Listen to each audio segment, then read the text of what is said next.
धावा कुंज विहारे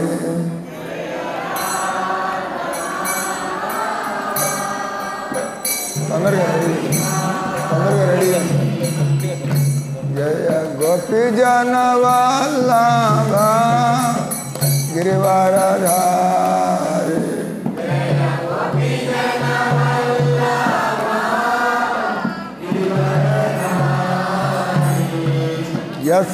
यशोदानंदन प्रजजन रंजन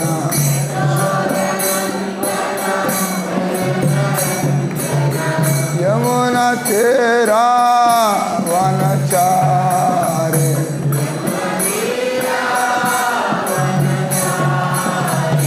जय राधा माधवा कुंज विहारे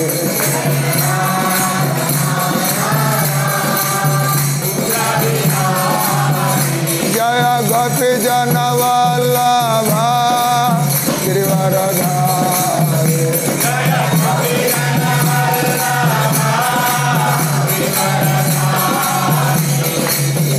यशोदानंदन प्रजजन रंजन यमुना तेरा वनचारे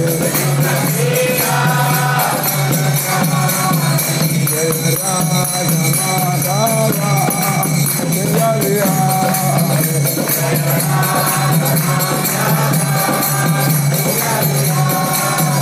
जय राधा माधवा कुंज विहारे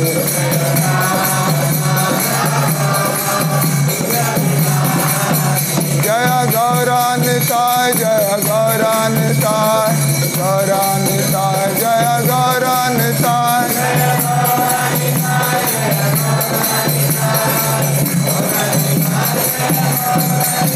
जय प्रभु पदा जय प्रभु पदा प्रभु पदा जय प्रभु पदा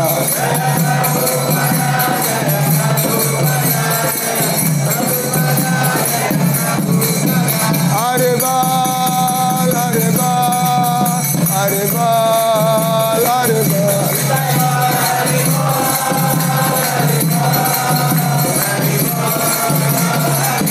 नित्य गौर हरे बाल हरे बाल हरे बाल हरे बाल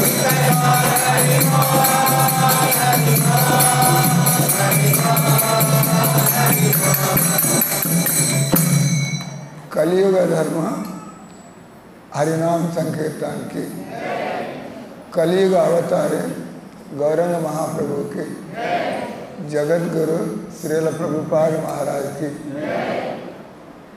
श्रीमद् भगवद गीता की ग्रंथराज श्रीमद् भागवतम की जगन्नाथ बलदेव सुभद्रा महारानी की श्री श्री राधा ठाकुर रानी की राधा देवी आविर्भाव दिनोत्सव तिथि की समवेत गौर भक्त वृंद की जगत गुरु श्रील प्रभुपाद महाराज की निताय गौर प्रेमानंद। ओम अज्ञानतिमिरान्धस्य ज्ञानाञ्जनशलाकया चक्षुरुन्मीलितं येन तस्मै श्रीगुरवे नमः। श्रीचैतन्यमनोभीष्टं स्थापितं येन भूतले। పిల్లలు కొద్దిగా అరవై పిల్లలు గొడవ చేస్తే బయటికి తీసుకెళ్ళండి. వాళ్ళు క్లాస్ అంతా పాడు చేయడానికి లేదా తగ్గమవుట్.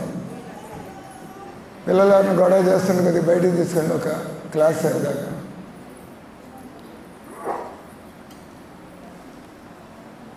శ్రీ చైతన్య మనోభీష్టం స్థాపితం ఏన భూతలే స్వయం రూప కథామయం దదాతి స్వపదాంతకం. అందరు చేతులు ఎత్తారండి.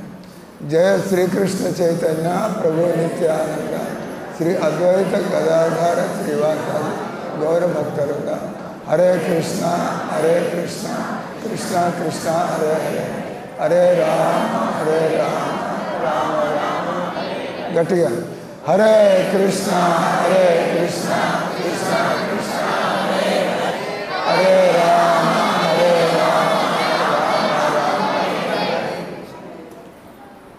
కొద్దిగా సమయం కూడా తక్కువ ఉంది, ఒక 15-20 నిమిషాలు ఉంది. తర్వాత మీరంతా 9 కల్లా భోజనాలు కూడా వెళ్ళాలా. సో ఒక 20 నిమిషాలు వాళ్ళు రెడీ అని చెప్పేదాకా. ఈరోజు మనం ప్రపంచవ్యాప్తంగా ఉండేటువంటి వైష్ణవులు ఎవరైతే భగవద్భక్తులో వాళ్ళంతా కూడా ఇదే విధంగా ఉత్సాహంగా, సంతోషంగా, శ్రద్ధగా రాధాష్టమి వేడుకలు మనం చూస్తూ ఉంటాము. అదే టేక్ దెమ్ అవుట్.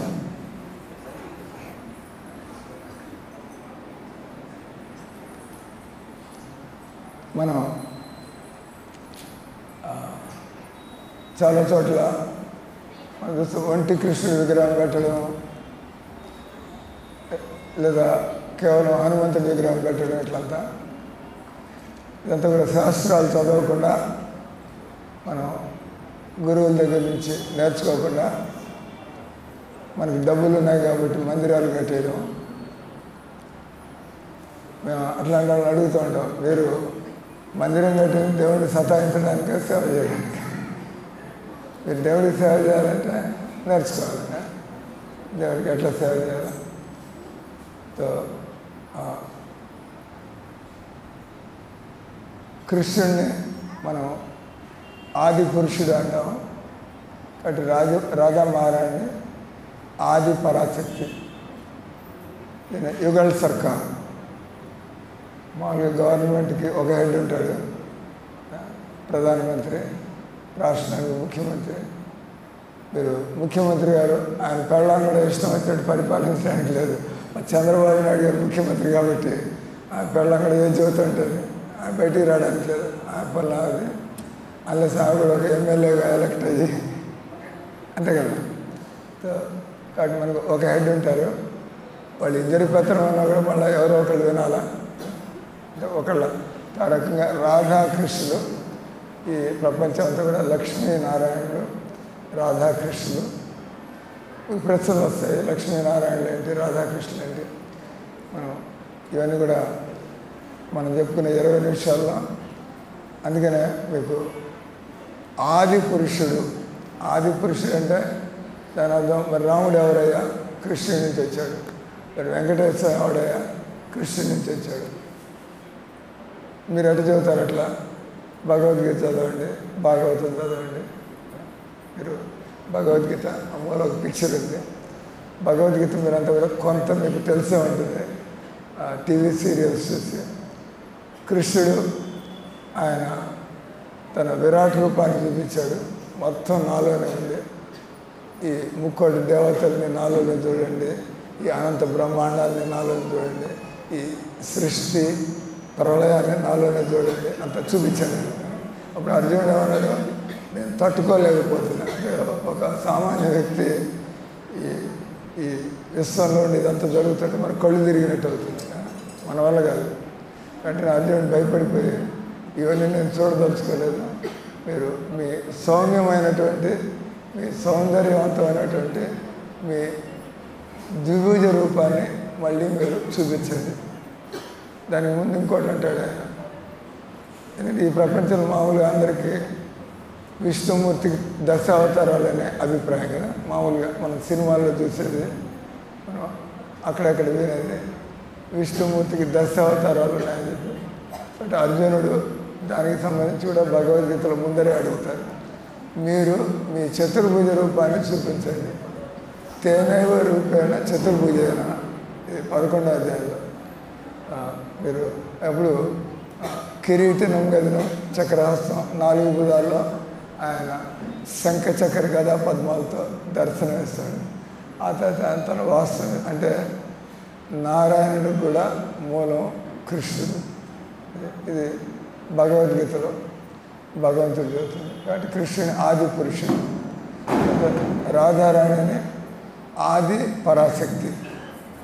అంటే మీరు లక్ష్మీదేవనండి, దుర్గాదేవనండి, మీరు గంగాదేవనండి, యమునాదేవి, సరస్వతి, ఈ శక్తులందరూ కూడా రాధారాణి నుంచి వస్తారు.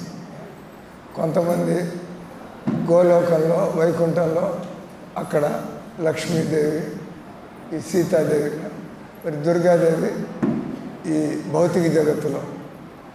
దుర్గాదేవి, దుర్గం అంటే మీకు తెలుసు కదా, దుర్గం అంటే కోట. మిమ్మల్ని ఆ కోటలో పెడితే మీరు బయటికి రాలేరు, అంటే కోట తలుపులు తీసేదాకా మీరు బయటికి రాలేరు. అంటే ఇక్కడ ప్రతి మనిషి కూడా మనంతటా మనం ఈ శరీరం నుంచి బయటికి వెళ్ళలేము, మనంతటా మనం ఈ సంసారం నుంచి కూడా బయటికి వెళ్ళలేము. చనిపోయిన తర్వాత మనం ఎక్కడికి పోతాం? యూ టేక్ యువర్ డిన్నర్ ప్రసాదం, will meet again. Hare Krishna.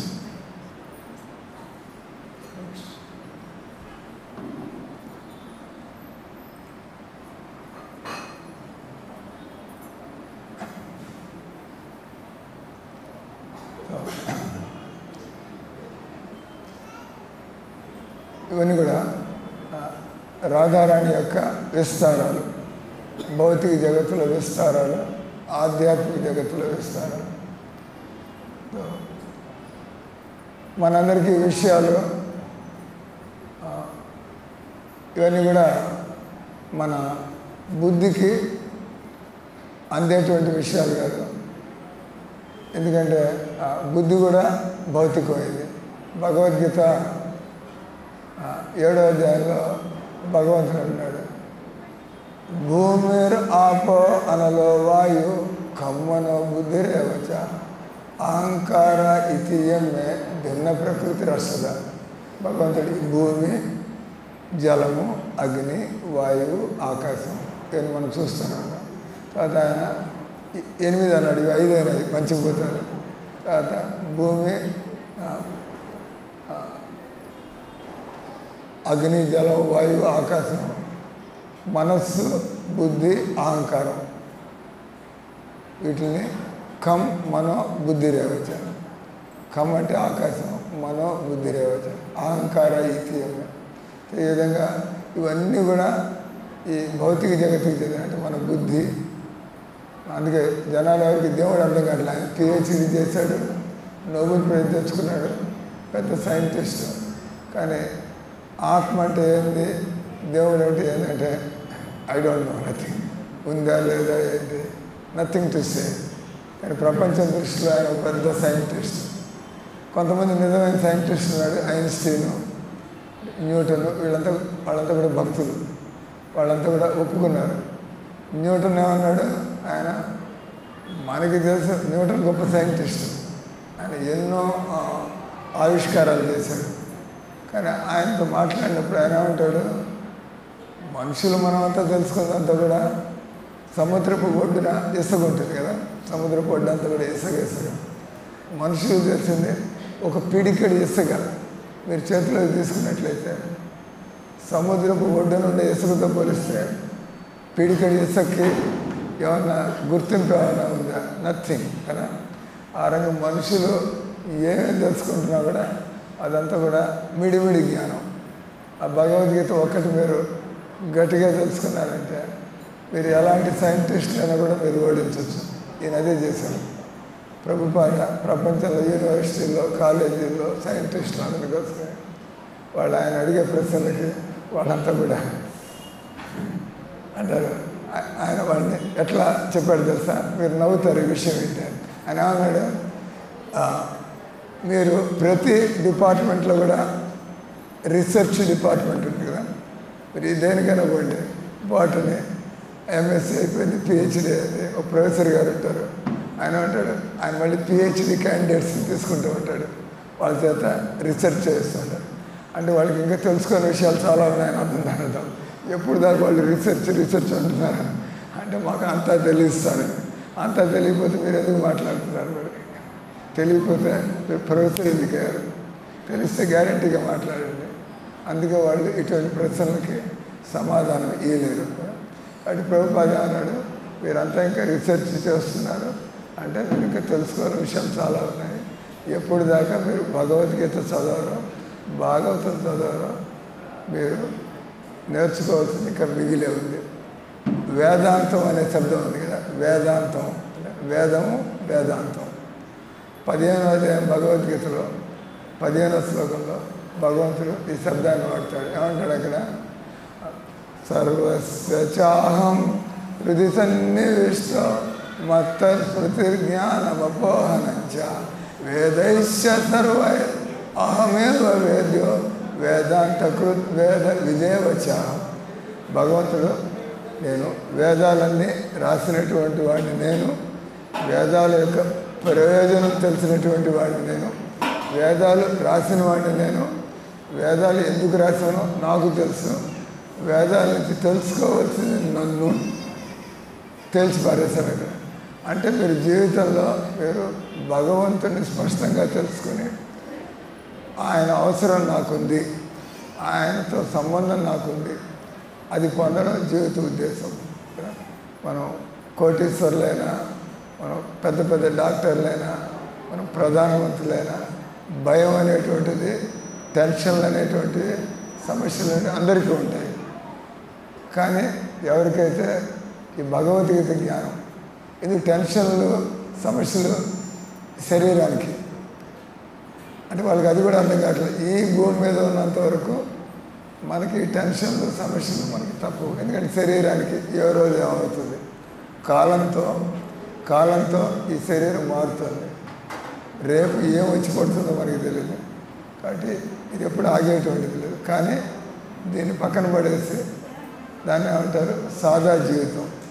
మీ అందరికీ తినడానికి ఉండడానికి ఉంది, బస్ దేవుడి దేవల్ల మాకు తినడానికి ఉండడానికి ఉంది.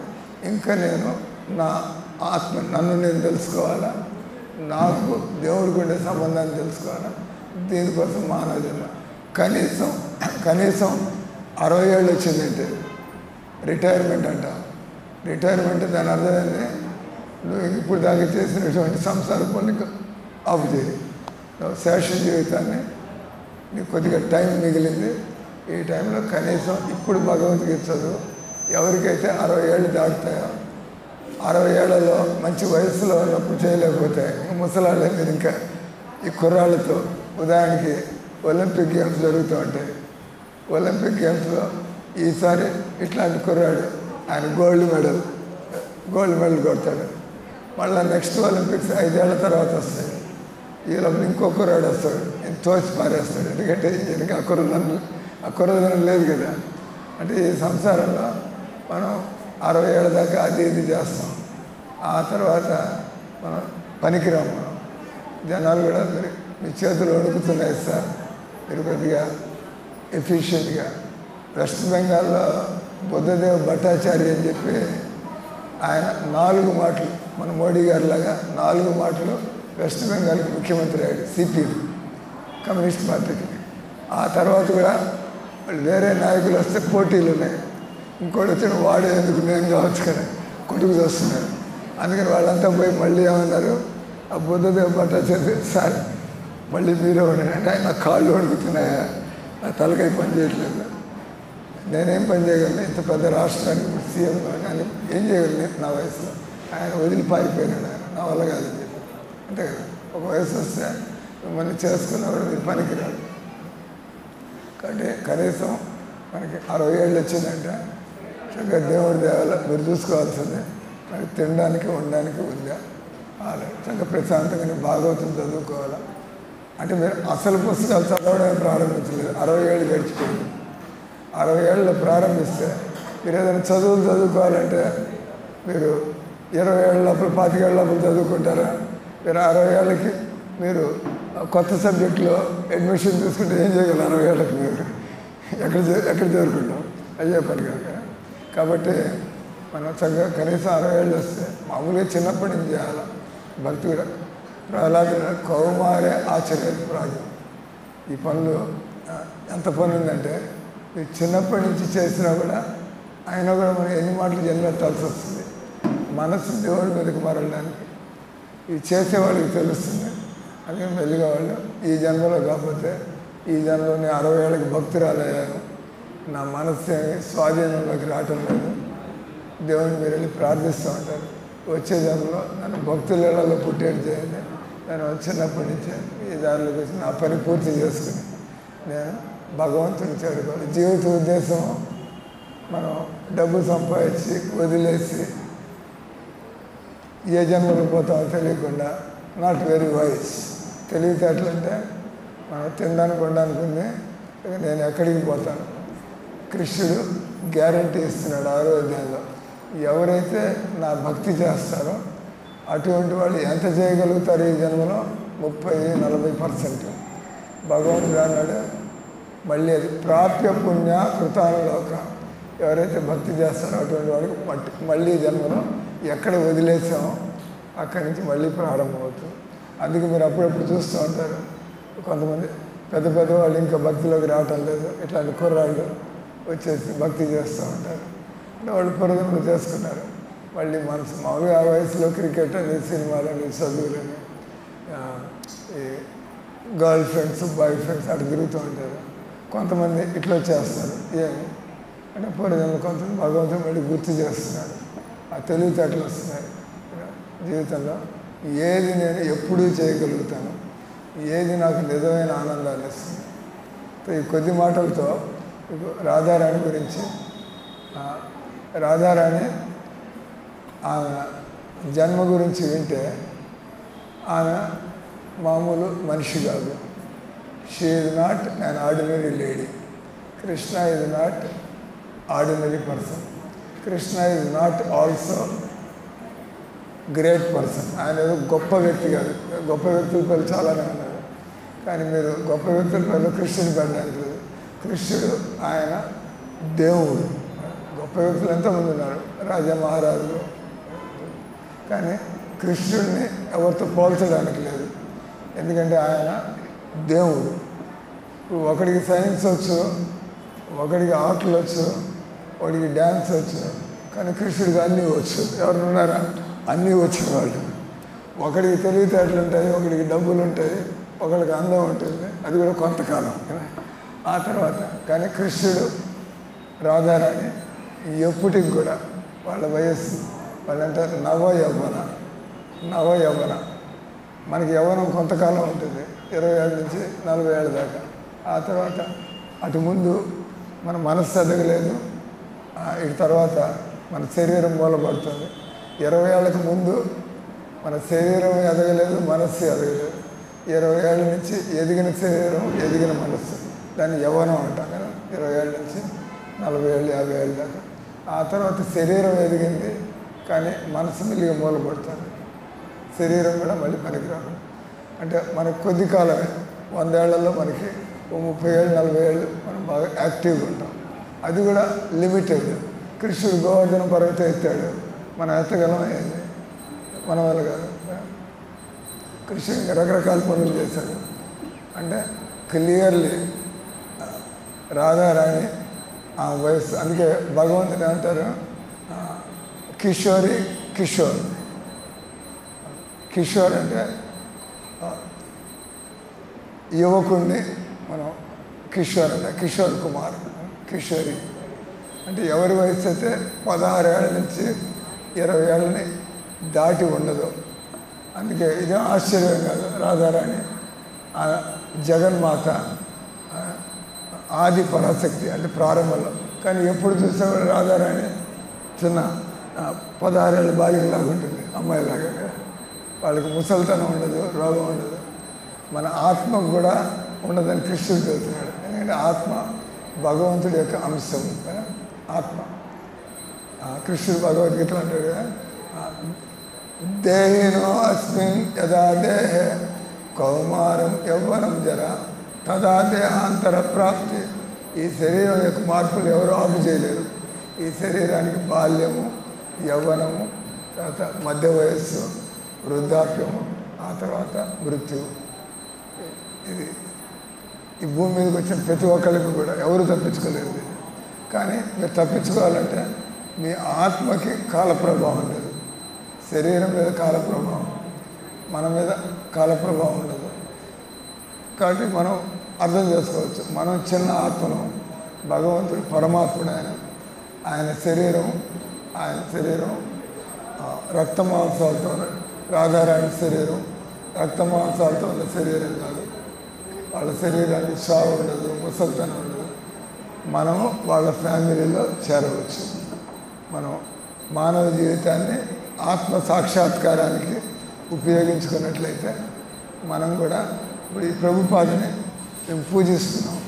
ఆయన శరీరాన్ని కదా, ఆయన శరీరాన్ని గెలుచుకున్నాడు. ఆయన శరీరంలో కామము, క్రోధము, ద్వేషము, మదము, మోహము, మాత్సర్యము, స్వార్థము ఏం లేదు. ఆయన దేవుడి కోసం ప్రజలకి, అజ్ఞానంలో ఉండే ఆత్మజ్ఞానం లేని వాళ్ళకి మేలు చేయడం. ఆయన అన్నాడు, నేను హిందువుల కోసం కాదు, నేను భారతీయుల కోసం కాదు, ఎందుకంటే ఒక భక్తుడు అందరి కోసం అంటే దానిలో ఇతర జీవులు కూడా వచ్చేస్తాయి, కుక్కలు, పిల్లులు, బోలులు, బొద్దింకలు. అందుకని ఇటువంటి స్వాములు ఏం మాట్లాడుతూ ఉంటారు, అనవసరంగా మనం దేన్ని చంపకూడదు కదా, వాటి బతుకుతున్నాయి. భగవంతుడు మన కోసమని ఈ కోళ్ళు, మేకలు, గొర్రెలు తయారు చేయలేదు. మనం వచ్చేది, మనం గొర్రె అయితే ఎవడన్నా మనం తినడానికి వస్తే పారిపోతామా లేదా? వచ్చేది నేను గొర్రె జన్మ ఎత్తా, వాడెవడో వస్తాడు ముస్లిం కత్తి తీసుకుని. ఎందుకంటే హిందువులు మాంసం తినాలంటున్నారు, వాడు ముస్లింలు డబ్బులు సంపాదించుకోవాలి. మనల్ని చెడగొట్టి వాడు డబ్బులు సంపాదించుకుంటాడు. వాడు పాపం ఎట్లా చేస్తున్నాడు, తిన్నాడు కూడా. మాంసం విషయంలో మీకు తెలుసో తెలీదు, మాంసం విషయంలో ఎవడైతే అమ్ముతున్నాడో, ఎవడైతే దాన్ని ట్రాన్స్పోర్ట్ చేస్తున్నాడో, ఎవడైతే వండుతున్నాడో, ఎవడైతే వడ్డిస్తున్నాడో, ఇంకా తినేవాళ్ళు చెప్పండి తింటున్నారు మాంసం. వీళ్ళందరూ కూడా పాపం చేసిన వాళ్ళే. మీరు ఆ చైన్లో మీరు ఎందుకు ఉండాలా? నాకేం పని మాంసాహారం వడ్డించడం, నాకేం పని మాంసం వండడం. మీ ఆయన మాంసం తింటారు, మీరు తిన్నారనుకోండి, మీరు అంటారు నేను వండన పోయి హోటల్లో తిన్నా, ఫినిష్. ఏం మొహమాటంలా అంటే మనం దానిలో పార్టీ కాదలుచుకోవాలి.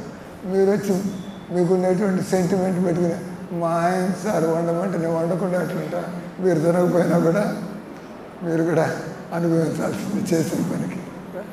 అంటే ఇక్కడ అరే ఇంకెంత టైం పడుతుందా? I'm waiting ready. 9 దాకా,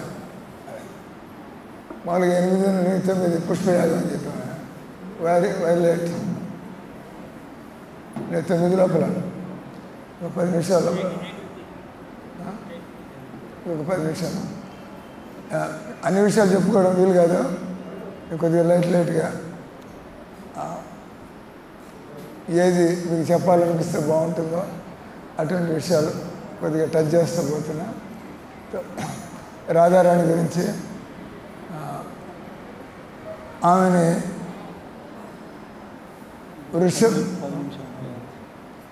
మీరు శంఖం ఉదయం మాకండి ముందు నాకు చెప్పి ఇక్కడ నేను క్లోజ్.